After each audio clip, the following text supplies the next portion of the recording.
బీహార్‌లోని పాట్నాలో 2008లో ఒక సంఘటన జరిగింది. ఒక మహిళ ఫోటోలు దిగడానికి ఫోటో స్టూడియోకి వెళ్ళింది. అక్కడ ఫోటోగ్రాఫర్‌గా ఉన్నటువంటి హిమాన్స్ అనేవాడు ఆమె పైన అసభ్యంగా ప్రవర్తించడమే గాకుండా ఆవిడకి తోడొచ్చినటువంటి తన తండ్రిని బయటే ఉంచి లోపల నుంచి గడియ పెట్టేసి అమ్మాయి మీద అసభ్యంగా ప్రవర్తించాడు. ఆవిడ దుస్తుల్ని తొలగించడం, ఆవిడ భుజాల మీద చెయ్యిలు వేయడం, ఇలా రకరకాలుగా చేయడంతో వాళ్ళు కేసు పెట్టారు. ట్రయల్ కోర్టులో కేసు పెట్టారు. అంటే పోలీస్ స్టేషన్కి వెళ్ళి కేసు పెడితే అది ట్రయల్ కోర్టుకు వెళ్ళింది. ట్రయల్ కోర్టు మొత్తం విచారించిన తర్వాత 2013లో అతను నేరం చేశాడని చెప్పి 3 సంవత్సరాలు జైలు శిక్ష విధించింది. అయితే దీన్ని సవాల్ చేసినటువంటి ఆ ఫోటోగ్రాఫర్ ఏమొచ్చేసి హైకోర్టులో పిటిషన్ దాఖలు చేశాడు. నేను ఫోటోలు తీయడానికి మాత్రమే ఆవిడ్ని టచ్ చేశాను, ముట్టుకున్నానని చెప్పి వాడు ఈ సవాల్ చేస్తే హైకోర్టు దీన్ని పరిశీలించి కేవలం ఇది ఒక శీలభంగమే, అంటే అవమానించడమే తప్ప లైంగిక దాడి కాదు అని చెప్పి ఆ కేసుని కొట్టేసింది. వాడికి ఏదో ముట్టుకాయలు వేసి పంపించేసింది.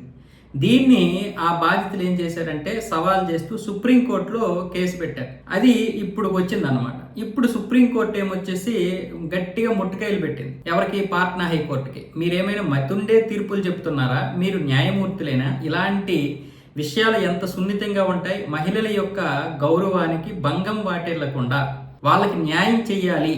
అలా చెయ్యకపోగా ఆవిడ్ని అవమానించినట్లే అవుతుందని చెప్పి ఈ కేసు విషయంలో సుప్రీంకోర్టు న్యాయమూర్తులు పాట్నా హైకోర్టు న్యాయమూర్తులకి గట్టిగానే ఇచ్చారు. మీరు దీన్ని ఏ విధంగా తప్పు అని చెప్తారు? ఏ విధంగా ఇది కేవలం అవమానించడం కిందకే వస్తుందని మీరు చెప్తారు? వెంటనే మీరు నివేదికలు ఇవ్వాలని చెప్పి ఆ దిశభ్య ధర్మాసనానికి, అంటే ఆ ఇద్దరు జడ్జిలు ఎవరైతే తీర్పు చెప్పారో వాళ్ళకి ఒక పెద్ద నివేదిక ఇవ్వాలని చెప్పి ఆర్డర్ చేసింది. అలాగే మీరందరూ కూడా, అంటే హైకోర్టు, కింద దిగువ కోర్టులు అందరూ ఇలాంటి కేసులు విచారించడానికి వచ్చినటువంటి జడ్జిలందరూ కూడా నేషనల్ జ్యుడిషియల్ అకాడమీ రూపొందించినటువంటి ఆ యొక్క నిబంధనల గురించి తెలుసుకోవాలి, తప్పనిసరిగా తెలుసుకోవాలని ఒక నిబంధన విధించింది. అంటే ఎంత సిగ్గులేదు మరి న్యాయమూర్తులకి, నాకు అర్థం కాలేదు.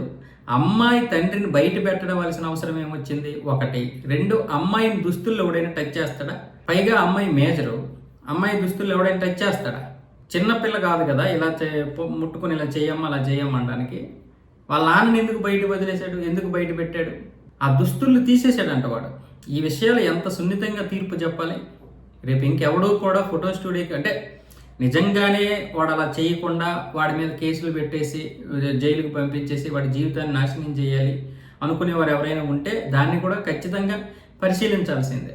కొన్ని విషయాల్లో తప్పుడు సాక్ష్యాలు వస్తుంటాయి, కొన్నిసార్లు తప్పుడు కేసులు వస్తుంటాయి. అప్పుడు జీవితాలే నాశనం అయిపోతాయి. కొన్నిసార్లు అపార్థాలు కూడా జీవితాలు నాశనం చేసేస్తాయి. కానీ ఇన్ని సంవత్సరాలు ఇచ్చేసిందే కాకుండా వాళ్ళ నాన్నగారు చెప్తుంది అదే. నన్ను బయట పెట్టేసి వాడు నా కూతుర్ని ఇబ్బంది పెట్టాడు, అమ్మాయి ఏడుస్తుంది, డోరు కొడుతున్నా తీయలేదు అంటే ఏంటి? ఖచ్చితంగా వాడు లైంగికంగా ఇబ్బంది పెట్టడానికే వాడు నిర్ణయించుకున్నాడు.